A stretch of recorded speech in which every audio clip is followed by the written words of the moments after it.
Jumping. That's your adjective you choose? Jumping. Out of everything you could think, if you think of jumping, bruh. Jumping in the driver's seat, dog. There you go. There's your title. All right, everybody. Welcome back to the world's highest jumping podcast. I am your host, Joshua Leatherbarrow, and I have today with me my co-host. That's you, Adam. Yo. Adam Bergener. And today, special guest, we have Bryce. What's up? Oh, man. Bryce, we've known each other for a hot minute. Yeah, I'd say at least 10 years or so now. Dude, we If not more. used to live like 2 miles from each other. Yeah. Man. I should have wrote a script for this. I don't know what the fuck to talk about. Oh, swore too early. Today, we're talking about, you guessed it, drifting. Yep. Surprise, guys. Bryce, I know you and I could probably start a podcast on just Final Fantasy. Yeah, that's true. Which we're just going to talk about that. Sorry, Adam. So, Bryce, do you think Sephiroth was dignified? Give me some more context. Do you just when he went crazy, man? Do you think he was supposed to? Like, I feel like he had his reasons too that like kind of justified it, you know, because like after finding out that he was created or like a test subject or whatever, you know, like and believes that Genova's his mother. I mean, like the planet's his. Like it's like mental trauma for sure. Like yeah, but PTSD. But like Red didn't go crazy. He was kind of like made, right? No. I mean, I don't know like his entire backstory, but like I mean, I got the fucking tattoo. I should, you know. Jeez. All right. Well, we're not here for that. Okay. Even though we should talk about this more. Adam, if you haven't played all 20 Final Fantasies before the next episode, I need you to play all of them. Okay, I'll get right on that. all of them, even the online multiplayer ones. You need to beat those too. I still play 11. Believe it or not. Really? Yeah. How old is that? 2002. Stop. I'm just saying. All right, everybody. Let's actually talk about drifting now. So, boys, where are you at with your cars?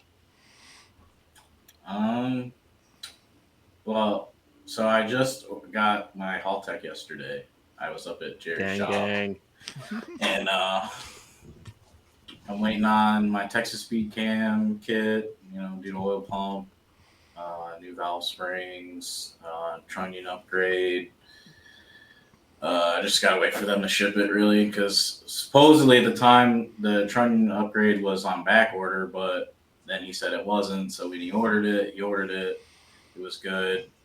But I talked to him yesterday. I was up at the shop, and he's like, they haven't even shipped it yet. So I'm just waiting on them to ship it so I can get my car over there and start on that. So, but it still runs and drives fine. It just wants some more power, baby. You know.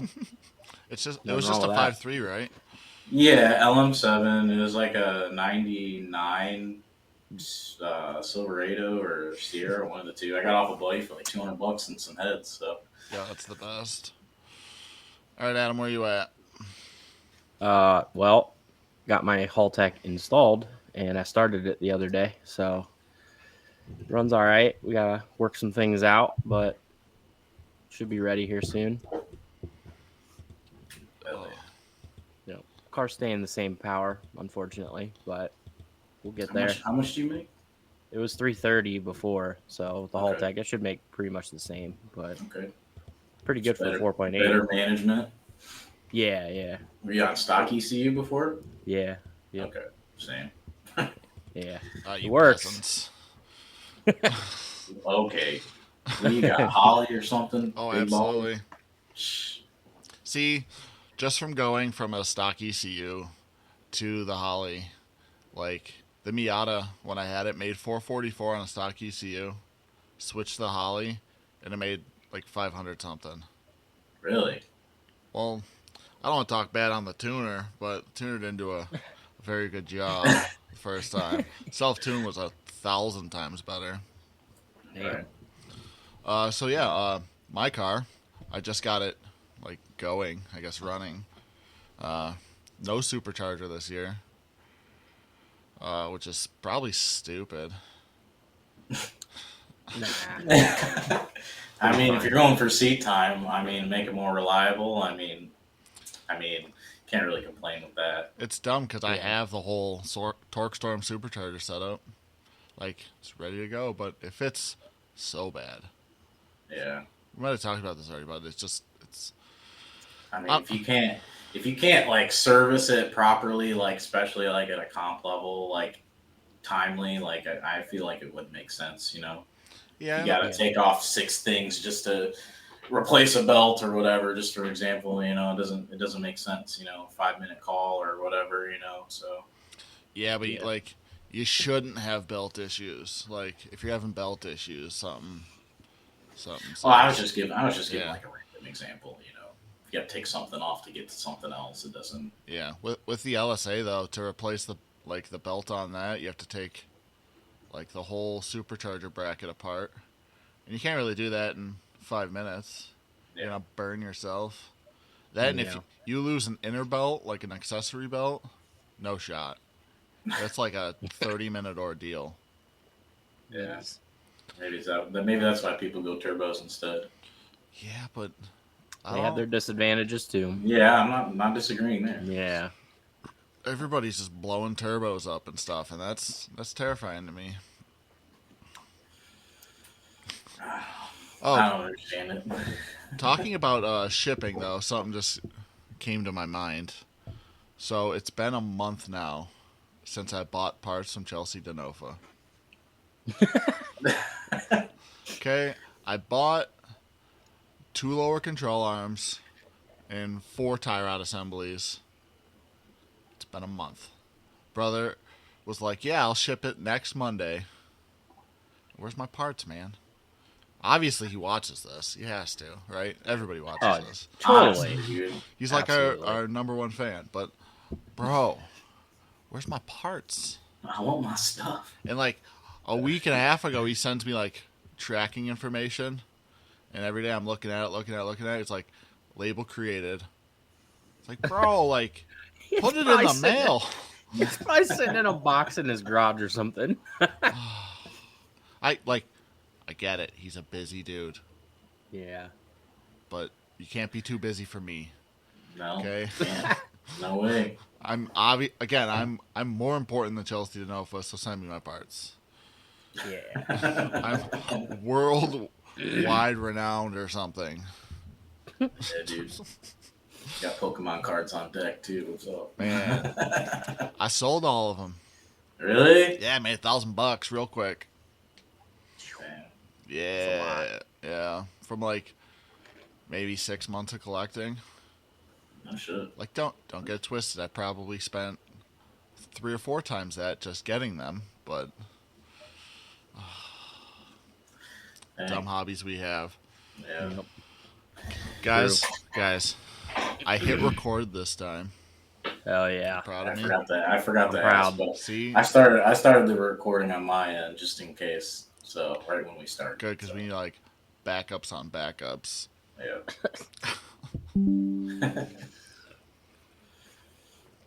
Got the Red Bull, dude. Oh. OG flavor. The Dude, top tier. it's the only one that I think that's better is the yellow one. Yeah, dude. Same, dude. We're on the same wavelength right now, dude. Mhm. Yellow's the best. Dude, I don't want to try any of those fancy summer fall pastel colored cans. I've tried a few. They're all right. I feel like I can't have them anymore. I'm on diet, so yeah, me too, but I just love Red Bull. You guys got Starbucks? What is that? Yo, No, my local coffee place. Okay. I don't drink Starbucks. Place sucks. Hate don't Starbucks. don't start the hate towards Starbucks here, man. What if they want to sponsor Oh, us? okay, wait. Oh, my bad. I love Starbucks. If you had to pick right now on the spot, like gun to your head, Dunkin' or Starbucks? Starbucks. Dunkin' is hot trash. So bad. Hot It's take. always bad. Hot take. For some people, I like Starbucks though. So. I can't answer this. I don't like coffee. Yeah, no. Every time I Smells get funny. Dunkin', it's terrible. Like it's always bad. So at least Starbucks is consistent. I mean, Yeah. it at least tastes all right most of the time. I just not a big Starbucks person. See, up That's here expensive too. we have Tim Hortons from I've up never the had it. north. I like Timmy's. See, Timmy's ain't bad. Everybody loves that stuff here. Love that shit. I mean, you might as well be in Canada, so it makes sense. Bro, I could walk a quarter mile like down my road. With a pair of binoculars, I could probably see Canada.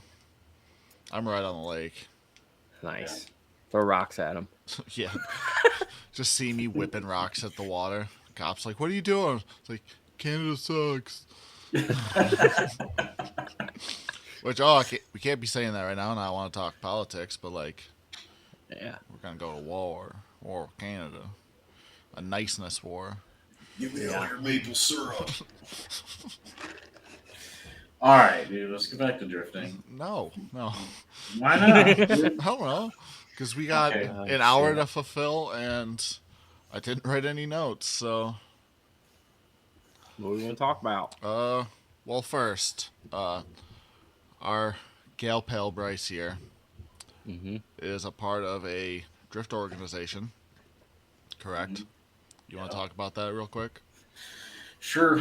So I got Slideway Showdown. We run events at Painesville Speedway. We do some clinics at Lorraine Raceway Park in Amherst, Ohio.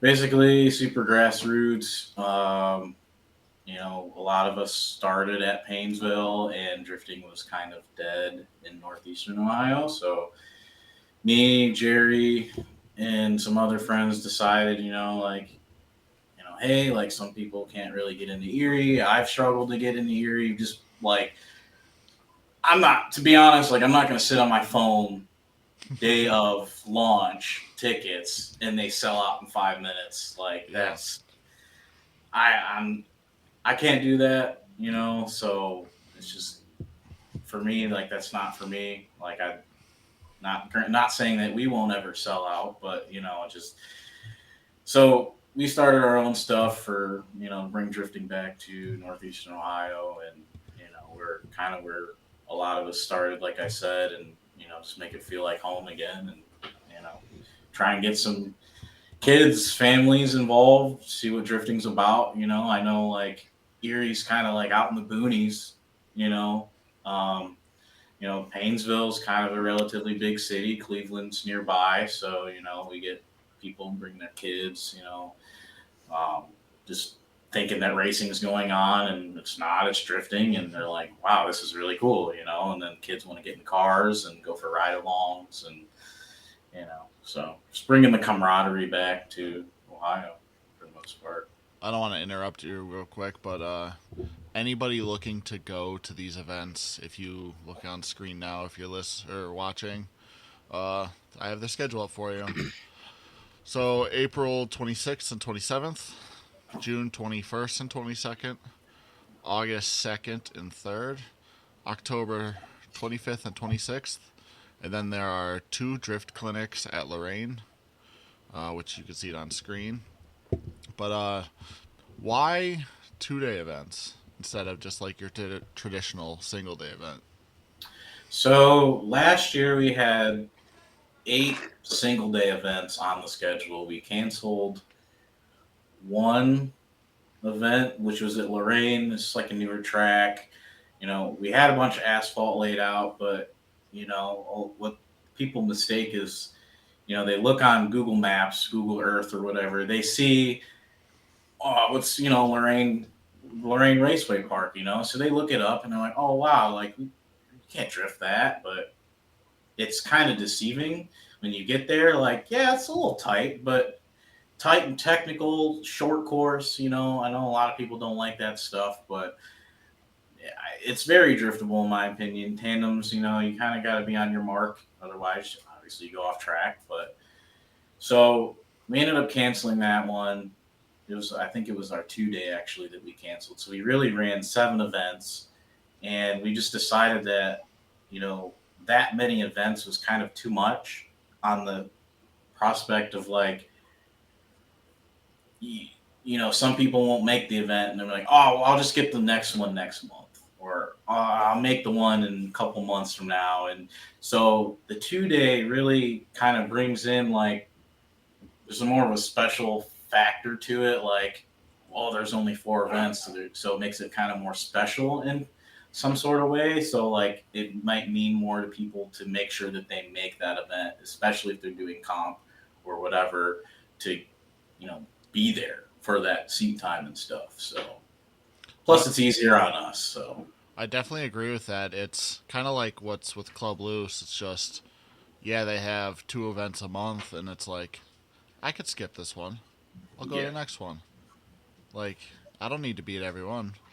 And with you having just less events, but like more time, it's like makes them more special. And yeah, it's like, sure, like, I don't know, more fun. yeah. Go ahead. I personally do hate 2-day events, but I would rather go to like a special event than like a single day not special event. Yeah, that makes sense.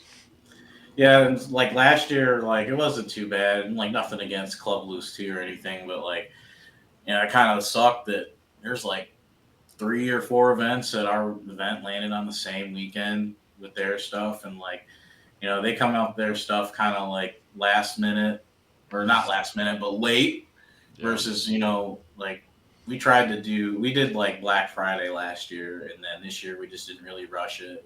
We had Erie schedule to kind of play off of, and that's when we came up with those dates. But we kind of took a gamble on Club Loose this year, but since we're only having 4 2-day events, we kind of ended up missing all theirs, so it kind of worked out. But and it was all right last year because like we had our events on Saturdays, and their events are mainly on Sundays, so people would drive with us and then they go to Club Loose right after.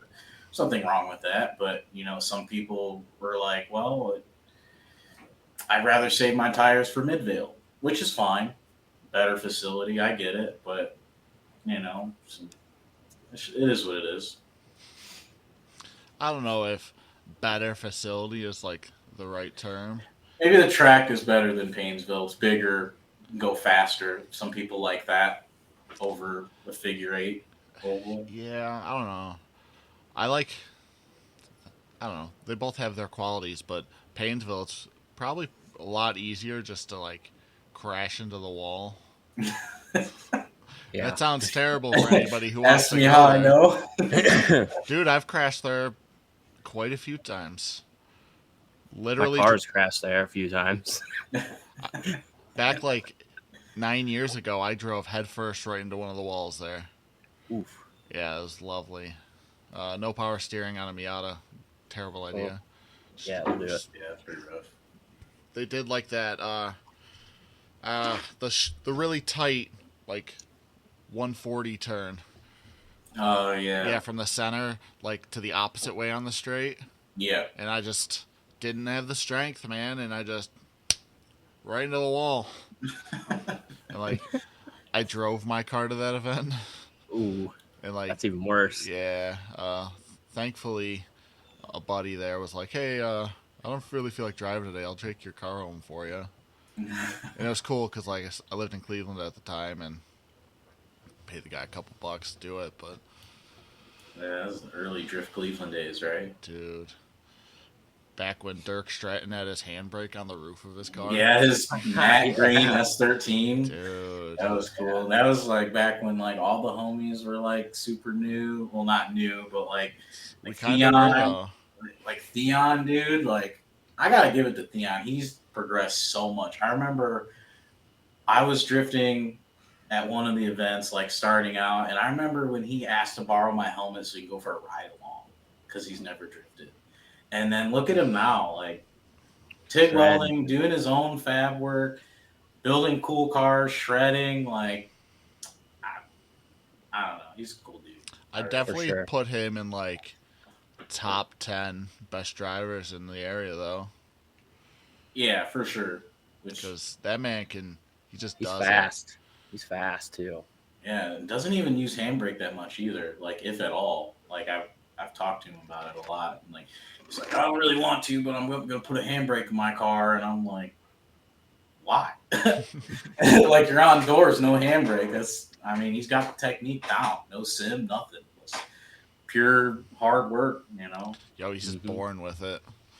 Yeah, born to shred. Yeah, it's funny you say that because when I first started drifting, Colt said that to me. He's like, you know, some people are just born with it, and some people just got to work a little harder. And like, I was the one that had to work a little harder, and that was honestly my motivation to like keep driving and trying to practice. And if I could go to Paynesville and drive, like I scrounged up, you know, used tires and fucking loaded up my dual cam KA and just drove to the event, you know, and tried to drive.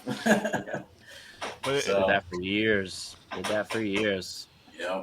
It was hard though, because like we had people like Noah who just like went out and first lap is like bank to bank to bank, and it's like I can't do that. Meters. It also didn't help that like you'd show up with these piles of cars, just piles. All right, so I'll tell you a story about my first drift car. Okay, it was a black spray painted S14. I drove to Jackson, Ohio, which it already started out bad. So I was on my way down there. I blew a tire on my truck like 45 minutes from this dude's house. And I'm like, I don't know what I'm going to do. Like, I'm stuck here. And he was like, oh, man, I got a tire. I'll come help you swap this tire out or whatever. So we were at like a gas station. And this guy like shows up with the tire, like he said, and we pulled it off. Some crackhead helped us change the tire in the parking lot with some spoons. Funniest thing ever. And then, so we get that all done. We start driving the rest of the way to his place. You know, it's dark.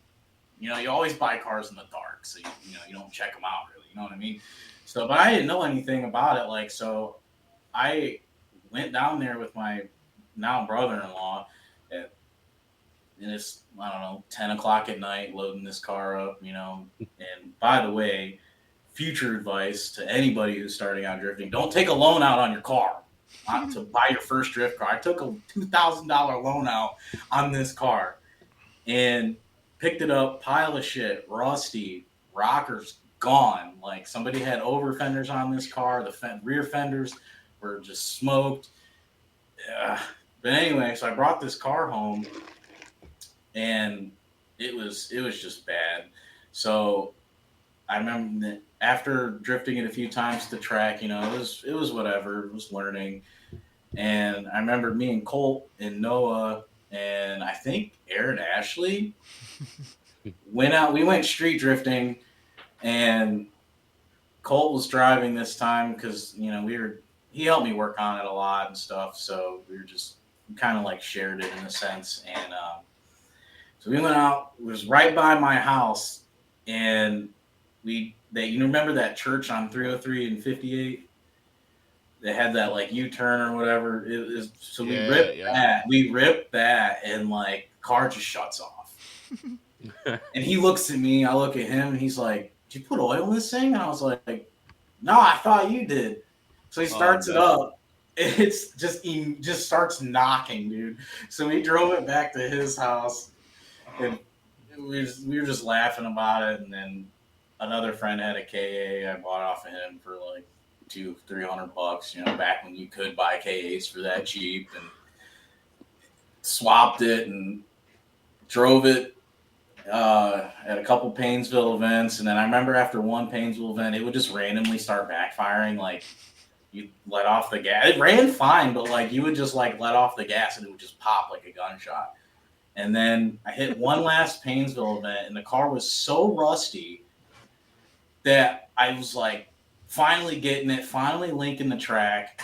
I mean, this is over the course of probably like maybe a year, 6 months or so.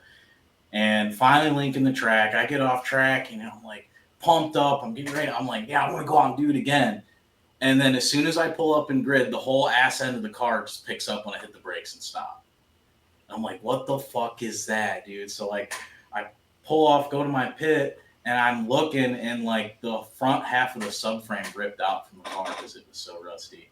Oh man. And I was like freaking out, and I had to load it up, and I hung out for the rest of the day because that's what you do. You don't leave like some people, Josh. And yeah, Josh. Sometimes I just want to go home. Don't put me on the spot like that. What the heck? This ain't about me. What did I do? Heck. So after that, I was like, man, like I gotta get rid of this car. Like I got a loan on it, like an idiot, So I ended up like flux core welding it back together somehow, and I traded it for that gray RX-8 I had. Straight up. Drove to Indianapolis or wherever it was and traded it. I actually remember this now. I remember that car. Yeah. Fucking. Yeah, then you're trying to drift these rotary cars. That RX-8 was kind of mid. It definitely had low compression, I think. Wouldn't hot start. So it always, when it was on track, when I was drifting, like it was always running. I never turned it off unless I was taking like a couple hour break, like for sure. But that was a good car. Like I think Colt drove it. Mike Barbosa drove it. That's I remember him. Yep. Yo, he drove it because he was like, oh man, I kind of want to get out of the FC and get into the RX-8 chassis, like let me drive it. I'm like, sure, dude, whatever. Like you're cool, dude. We're both black, whatever, So he drove it. He was like, man, that's cool. And then now, like, he's got like he has problems with it, but he's got a pretty decent setup RX-8. It's purple REW in it and stuff. So, yeah. But that was kind of like my introduction into drifting when I first started. Back when things were like simple.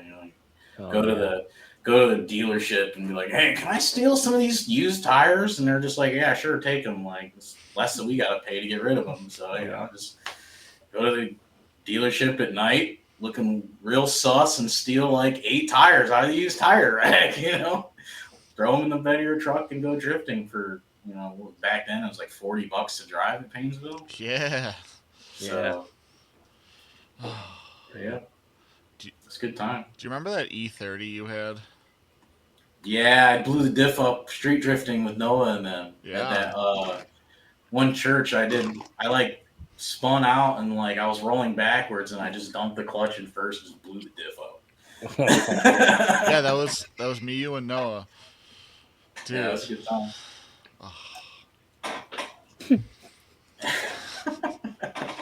So why a 350Z? I had an S13 hatch. I bought it to show off my buddy for like $400. It had a tube front already, and I ended up I wanted to have another car because I had a what was it, E46, worst car I've ever owned in my opinion. And it sucked. Got rid of it. I wanted to drive something else, so it took me a while, but I got the car, and then I found a built KA on what's that one? It's not eBay, but it's not Facebook. It's like an app where you could buy and sell stuff. I don't know, but I bought this KA for like $800. It was like fresh rebuilt, dished pistons, like ARP fucking rods or whatever was in it. I built this thing in my garage, and I drove it and came to the realization, I wasn't really planning on driving it to Erie because it was like a shell, it was a gutted car. And I was like, I'm not really trying to drive, 2 hours in this thing. So I ended up getting rid of it because I had the PCV routed backwards, and I blew the oil filter O-ring out of it and drove, because I had like a coolant temp gauge I was testing out and make sure it works. So I went and cranked a donut on one of the country road intersections, and it felt pretty good. And so I grabbed second. I'm like, oh crap, this is sick. And then there's stuff on my windshield. I'm like, what's that, dude? And I drive home. It's 5 miles. I was driving home just dumping oil out. I get to my driveway and it's ticking. It's not knocking, but it's ticking. I'm like, oh my gosh. And then I put more oil in it, and I'm trying to see where it comes from. And it was the oil filter O-ring just blew out of it. So I was like, I don't really trust this thing to be a drift car anymore. So I sold it, and then I bought the 350Z on my birthday that year. And I remember looking at Auto Trader. There was no pictures or anything, but I seen it was purple and it was manual, and I was like, I gotta have it. I was like, purple's my favorite color. This is probably the next best thing out of the box. So I went out and bought it. I didn't really daily it, but I drove it here and there and stuff. It was kind of okay, and that's just kind of where it ended up. So, and then I left it stock for 3 years, I think. And then during COVID, we threw it on the dyno, and because I put a link ECU in it at the time. I was having some CAN bus issues, and Jerry was like, "Oh, let's just put a link ECU in, it'll fix it." Because at the one Smash event, I drove it there, and I was having some wiring issues where it would have a random misfire, and I was like, all right, well, I drove it home misfiring 2 hours here and there, and it was intermittent. So, and I had it parked, and then I got a link ECU, put it in there, and drifted that for another year. And then, like I said, COVID. It was during COVID, and we threw it on the dyno and made some more hits, find out some issues, and I was like, let's make it shoot flames, dude. So we were making it shoot flames and whatever, and all right, that's cool. Pulled it off the dyno, hung out the shop for a little bit more, and drove home. And I went to get on the on ramp to get back home, and I just heard knocking around 4,000 RPM. I'm like, cool, that's cool. So, I mean, you get that 189,000 miles on a DQ, trying to make it shoot flames at 8,500 RPM on a DE. So, yeah. And then that's just after that, my buddy Nick Yanucci, he was at the time, I was making stuff for him for his RX-8 drift car, and he was like, oh, let's just put an LS in it. So we grabbed an LH6 from an Envoy, and I threw some sicky stuff on it, mounts, pan, whatever, and threw that together. It's kind of a hodgepodge, and it was okay. We were tuning it, and it decided to blow up too. So I was an idiot when I bought it and had it running. I should have drained the oil immediately, and I didn't, and it sludged up. And yeah, so. And then, like I said, I got that $200 LM7 from a buddy after trading him some heads, and that's about it. The rest is history. Because LS is the best engine. I'll fight anybody. True. True. I just didn't want to pay I don't know, when I was looking, it was $1,200 for another VQ, and I'm like, no, $800, $1,200. No, why would I do that? Yeah. For stock, same power, no way. And what the upgrades in HR, and you're to spend $1,500 plus on an HR? No thanks. Yeah. And then because Jerry gave me some like the Sicky flywheel and stuff like that he had laying around from his build and stuff. I fixed a couple holes on that and the trans adapter plate, and that was like a good bulk of really the parts with the starter and stuff. So I didn't really have to buy too much extra whenever it was time to finish the swap. So it kind of just worked out. Yeah, it's kind of nice with a Z because you really don't have to buy a transmission. I mean, my That's why the transmission adapter. smoked. My 2.3 is trash. My third gear is not existent if I'm like beating on it. I have to like Is it shift it. Is it a CDO1? Yeah. See, my CD 009 broke with the car off and not moving. Did you drop it? What do you do? Nope, I don't know. See, I bought that S1 sequential shifter, Mm-hmm. and I was at the Big Indian testing it. I was like, yo, this is dope. And I parked the car, and Gucci came up, and he's like, yo, that shifter's sweet, man. I was like, yeah, you should see it. And I go, and with the car off, not running, I slap it into third. It's like, shift twice into third. And then I go to start the car, and it doesn't shift anymore. What? Yeah. I'm assuming I bent like a shift fork somehow, because I got the trans out of the car and like the selector rod to try to move it. I literally took a sledgehammer and was like slamming on it to get out of gear, and that's messed up. yeah, they're great transmissions. I love them. Yeah. I think it was the shifter's fault. Oh, probably. The shifter worked great first through fourth. Fifth and sixth, it could not find it. Yeah. Because it uses like a rotating selector thing to like pick your gears for you, and just wouldn't do it. Like you hit fifth and it just start grinding real bad. So it's a great idea, but a terrible product. Sorry, S1. Not sorry. Your shit sucks. I don't know. I got a Serial 9 in my car, and I love that thing. It's so nice, real nice and notchy. Real stiff. It's not loose. Man, we like our stuff tight. I just wanted to be cool and just fucking sequential shift that stuff, and not like I have trouble like missing gears or whatever. So I wanted to be cool. Oh, it's for the cool factor. Oh, absolutely. I mean, sometimes it'd be like that. It was $2,000 for it to break my transmission, and then the guy who I sold it to then did like a chargeback to get his money back because it also didn't work for him. So Sick. yeah, it's pretty cool.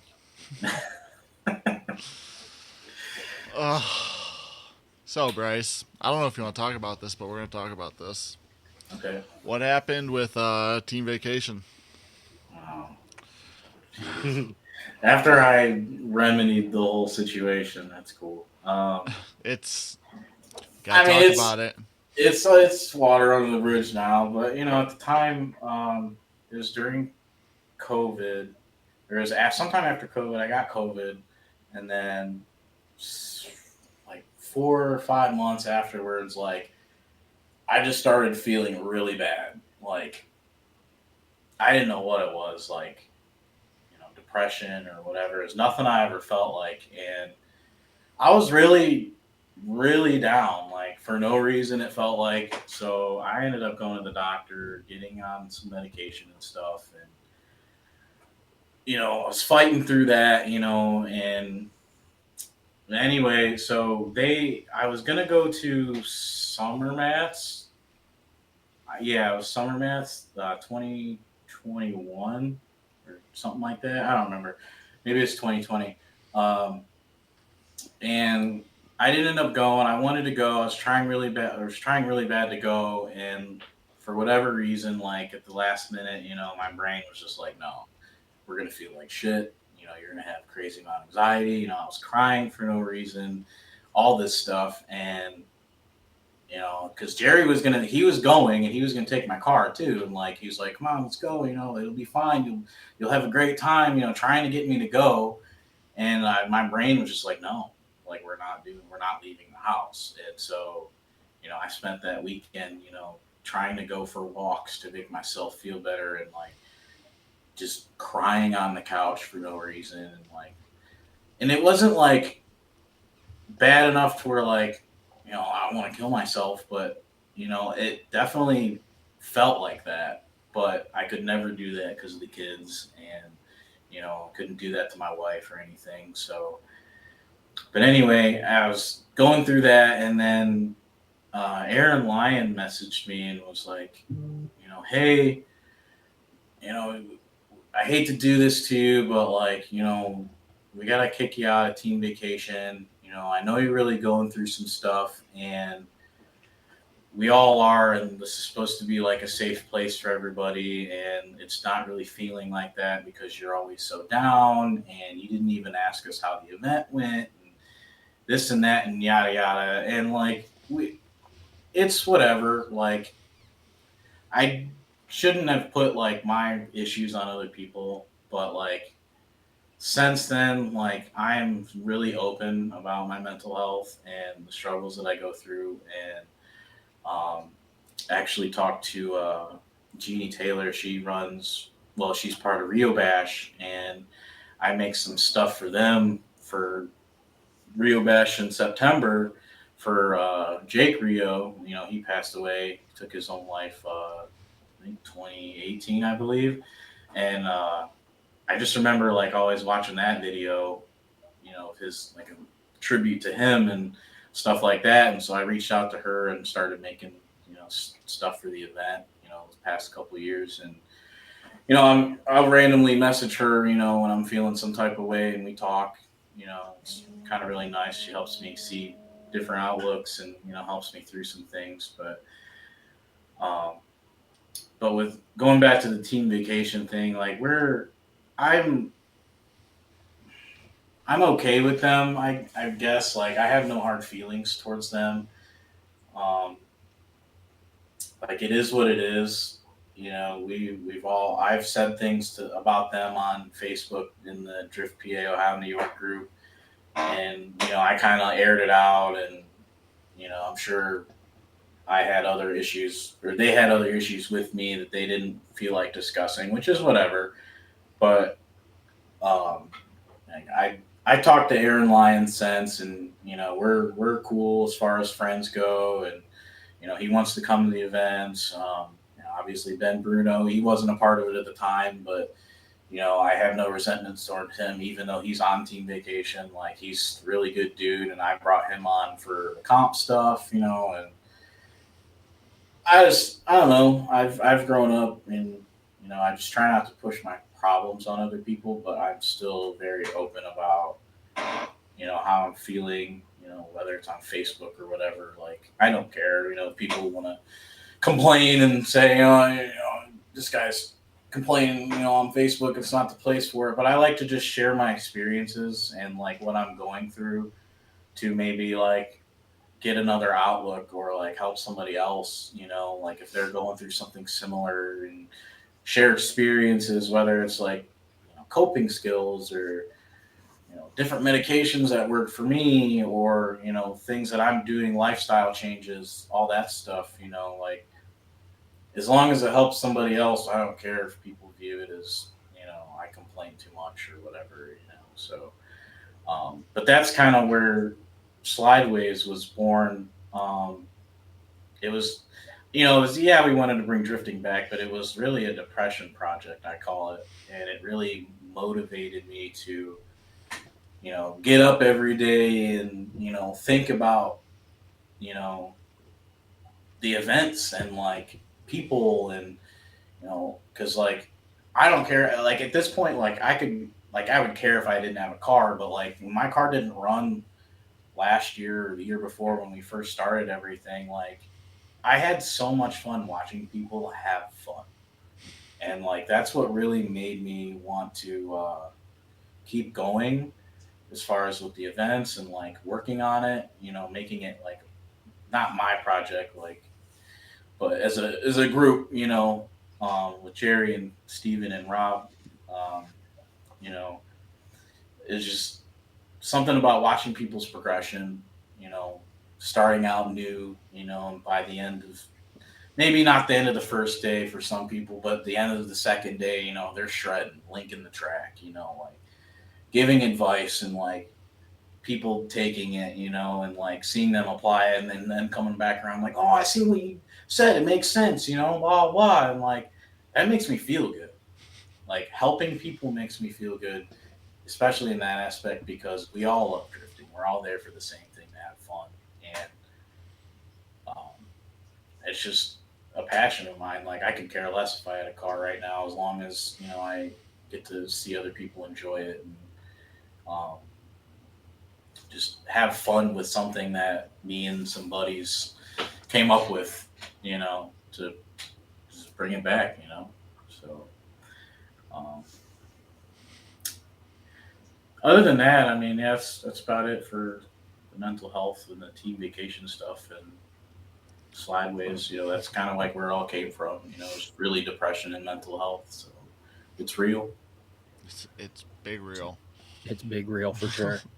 and people aren't open enough about it. People think that because we're men or whatever that we don't talk about our problems. We sit down and suck it up or whatever. It's not really the right answer. Yeah. So Yeah. My thing is, you could talk to like your friends about your mental health, and if you don't improve on it, they're gonna kind of get annoyed with you. And I know yeah, it sounds terrible, but like you keep going to the same people, like, hey, I'm sad today. Hey, I'm sad today. Hey, I'm sad today. And like I feel like you shouldn't be leaning on these people as much. Like you need to go and talk to a professional, yeah, and like that's a huge thing. Like find someone whose job it is to like help you get through your stuff. yeah, Because like Yeah. talk like me going and talking to Adam about me wanting to hurt myself or something. He's not like trained to like talk to me about this. yeah, Right. Like me talking to him could make it worse. And like I'm True. not saying anything like real right now, but like if you feel like you need help, I feel like you need to talk to someone who's trained for it. yeah. And like, And there's no shame in asking for the oh help God either. no, God no. You know, and yeah, your friends should be there for you for sure, but like it's not like it shouldn't be. You shouldn't make your problems their problems, and it's Yes. not that they won't take it. It's just like it's not really fair to them, in Mm-hmm. my opinion. Like if you want to get better, you need to take the steps to get better, even though it is hard, and it is hard. But like there's therapists, there's psychiatrists, there's psychologists. I mean, Mhm. all the people there to help, find tools and whatever to help you get through whatever you're going through. And you know, sucks, especially if you don't have insurance or you got a copay and you can't really afford your copay, stuff like that. It really, really brings you down too. And that's a whole nother thing with our healthcare system, but whatever. Yeah, but this day and age, there's other ways to get help. There's Yeah. like apps Yeah, and stuff yeah, that you can better literally health. talk to a psychiatrist from your phone. Yep. Yep. Like we're not being paid to say this, but BetterHelp's being pushed by a lot of YouTubers, and like Yeah. it's just help from your phone and making it convenient and easy.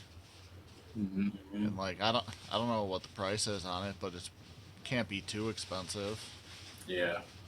I'm sure everything has a payment plan too. Oh, So absolutely. you can affirm your mental health appointments. You know, Yo, you can affirm almost anything now. that's true, dude. Dude, you can affirm your groceries at Walmart. Bro, I Yeah. affirm my sim magic, dude. You believe that? Hey, that's I, dro- legit though. I That's drove legit. I drove on a Logitech for so long, and I was like, man, this thing's annoying. And I drove Jerry's rig, and I'm like, I'm never driving a Logitech again, dude. I affirmed something. I affirmed my shit that night. I was Yeah. like, I don't care, dude. My Like affirm for something like that is fine because it's just sitting in your house. Like, it's never going to get crashed or broken. Like, it's fine, right? Yeah. You affirm car parts that you may ruin the next event. That's a touchy one. Man, I'm about to affirm my tires for the year. Send it. Be paying on that for like 2 years. I just I affirmed my Torque Storm supercharger. It's convenient, dude. Just it is. Hit the button. Sure, you can. I think I set it up for like a year and a half to pay it off. Yeah. But I paid it off in 4 months, and there's like no penalties to do so. Mm-hmm.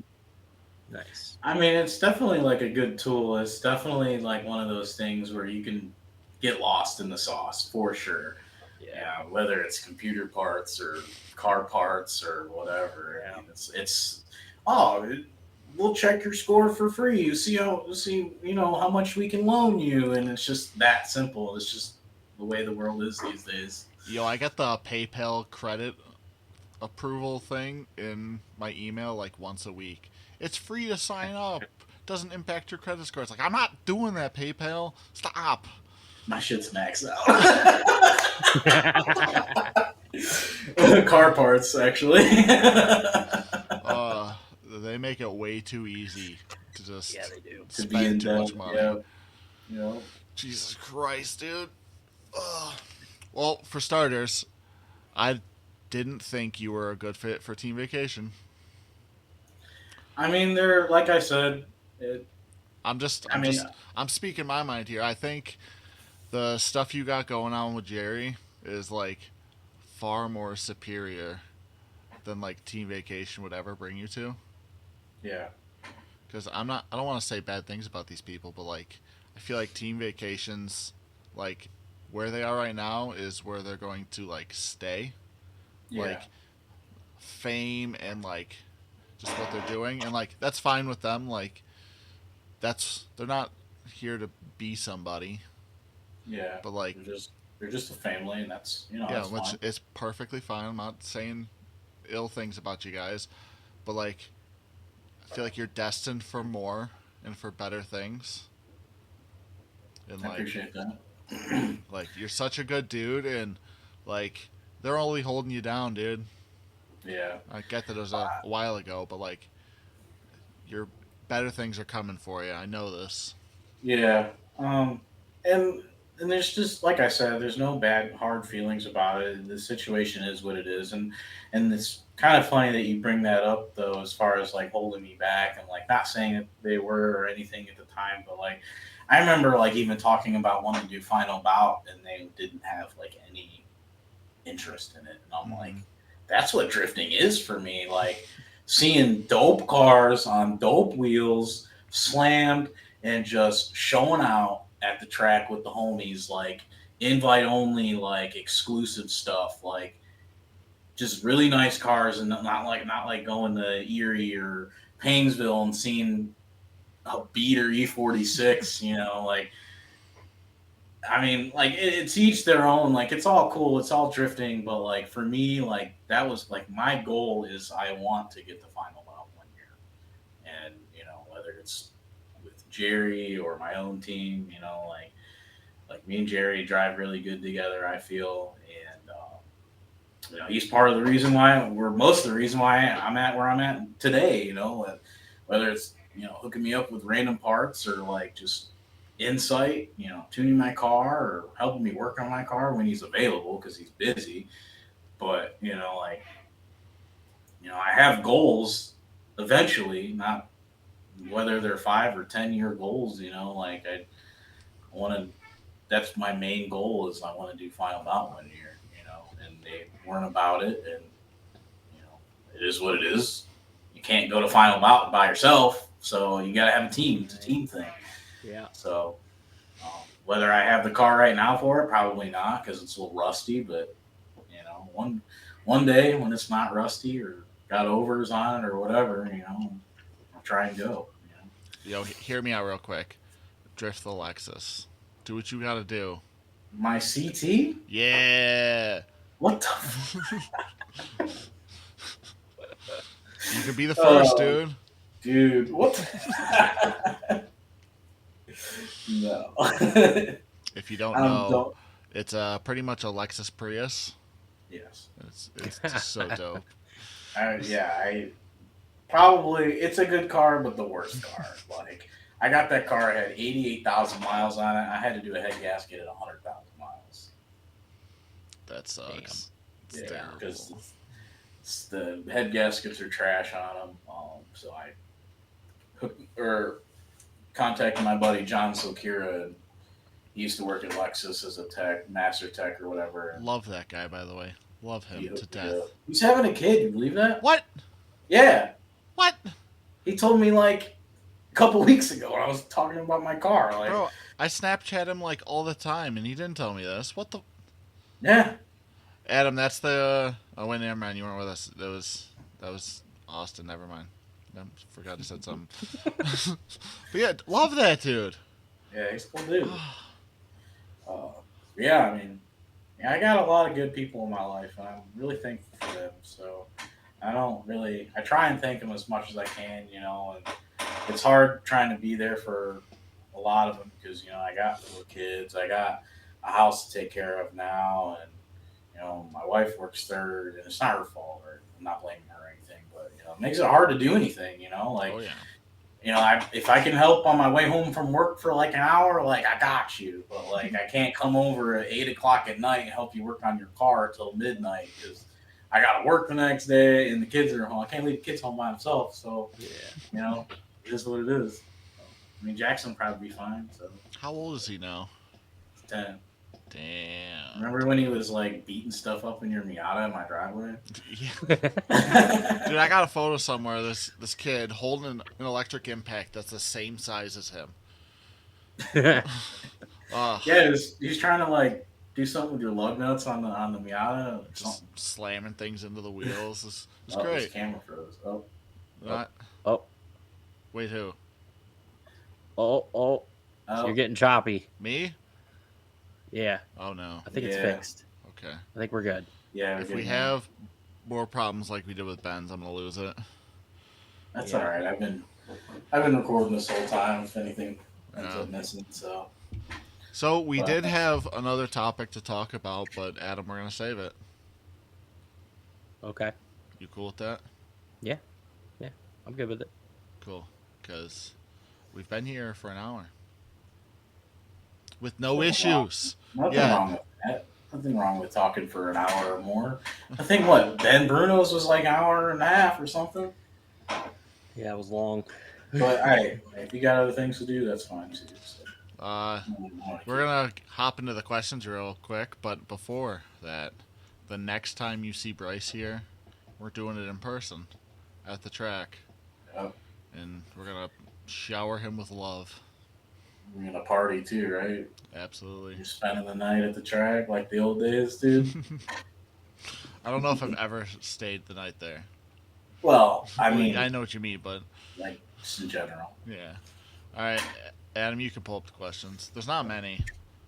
Put me on the spot here. Hang on. I'm not famous, so I'm not Ben Bruno that had 8 questions about hot dogs and how big his wiener is. So.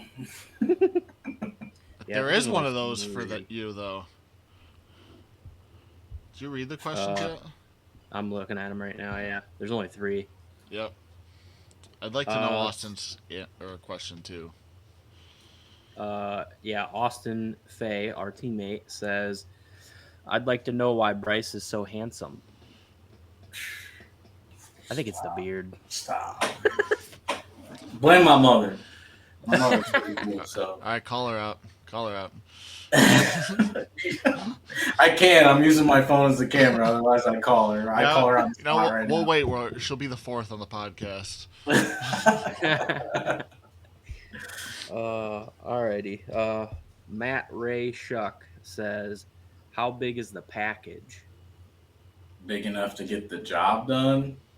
Bro, how many kids you got now? I got 4 kids worth.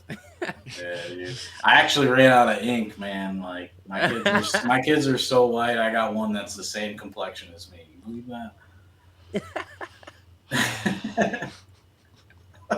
Oh shit. Oh my gosh. All right. Michael Corelli, he has a good one here.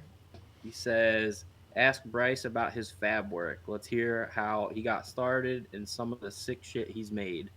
Because I know you made their hood vents, so Yeah, so I'm a tool and die maker. I've been a tool and die maker since 2012, maybe 2013. So do the math. But anyway, I've been doing that for so long that my eventual goal for work is like to really have my own shop, and um, whether it's feasible or not, making affordable car parts for people. I mean, I'm sure it's not going to make a bunch of money because like I sell my stuff pretty cheap, because it doesn't really cost me much to make right now. So, but I made Jerry's transmission bracket for his CD trans on his S15. I actually did his 4 to 5 lug conversion on the R32 he's got now. Um, made Michael's and Gage's hood vents. I've made my own hood vents. I've made a bunch of stuff for Dave Nashwinter for his Bronco stuff that he does for work. A lot of stuff, and I just like doing the stuff. Like it comes back to like me wanting to help people. And, like I'm a people pleaser, unfortunately. So I meet a lot of people from that. Make 350Z handbrakes, E46 handbrake plates, um, S13 handbrake plates, S14 handbrake plates. Anything related to drifting, if it's flat or whatever, it's pretty simple to do. I made motor plates for Nick's RX-8 for his LS swap. I just like doing this stuff because like it helps people, and I learned something new. Something to just have in the back of my head. That I can utilize one day when I have my own shop and equipment and stuff. So it's just the goal, really. what kind of equipment do you use to make that stuff? For a lot of the flat stuff, it's just mainly like the laser machines at our second building where I work at. Nice. We have press brakes over there too, so if people need stuff hit on the press brake, we can. I'm actually making some 350Z door cards right now. I modeled those up the Friday.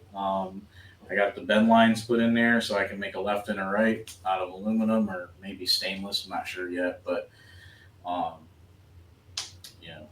And then for the more complex stuff, you need like a bridge port, um, maybe a lathe, depending on making bushings or whatever. I've made those before too. Um, and then you don't need it, but like a CNC mill definitely helps a lot too, especially like if you get people wanting multiples of the same thing. Yep. It just makes it a lot faster, speeds it up. So That's cool. Hell yeah. but yeah, all Several our signed trophies from for Slideways. I drew those up on CAD, had them laser cut. I got mine sitting on in my living room. Now you should have brought it. Showed us. I should have. So Oh, yeah. boys, that was fun. Yeah, for It was sure. lovely. I talk longer, but I have a car to fix. So same. Yeah, you should do that. yeah, I guess it's important. Yeah, you need to come out and drive with us. Oh, speaking of that, Are you doing the comp? I don't know. Maybe the am I pointing at the right thing? No. I don't know what you're pointing at.